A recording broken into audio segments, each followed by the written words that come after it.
நம்பிக்கை என்பது நாம் எதிர்நோக்கி இருப்பவை கிடைக்கும் என்னும் உறுதி. எபிரேயர் 11:1. ஆண்டவரே, தெய்வ நம்பிக்கை என்பது செயல்பட தூண்டக்கூடியது. வெறும் சொற்களில் அடங்கி முடங்கி கிடப்பதில்லை. வாழ்க்கை முறையில் வெளிப்படுத்தப்படுகிறது. இழப்புகளிலும் இயலாமையிலும் வறுமையிலும் பிணியிலும் எதிர்ப்பிலும் ஏமாற்றத்திலும் புதிய சக்தியோடு செயலாக்கம் பெறுகிறது.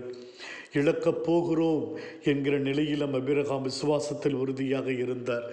சொந்த நாட்டை விட்டு வரும் வேளையிலே, அனைத்தையும் இழக்கும் தருணத்திலே, ஒரே மகனையும் பலியிடு என்ற இழக்கப் போகும் தருணத்தில் விசுவாசத்தில் உறுதியாக இருந்தார். இழந்து கொண்டிருக்கிறோம் என்ற நிலையில் விசுவசித்தார் யோபு. அடிக்கு மேல் அடி, வழிக்கு மேல் வழி, ஆடு மாடுகள், நிலபுலன்கள், குடும்பத்தார், பிள்ளைகள், உடலெங்கும் புண்கள், வறுமையான வாழ்க்கை, எல்லா இழப்பிலும் விசுவாசத்தை அவர் ஒரு பொழுதுமே இழக்கவில்லை.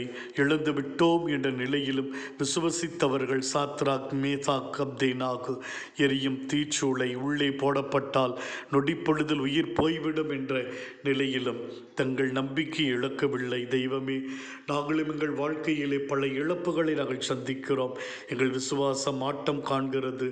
நாங்கள் துவண்டு போகிறோம். இந்த சூழ்நிலையிலும் தெய்வ நம்பிக்கையை மட்டும் நாங்கள் விட்டுவிடாமல் உண்மையிலே பற்று கொண்டு பிடிப்பு கொண்டு வாழ எங்களுக்கு நல்மனதை தந்தருளும். ஆமேன்.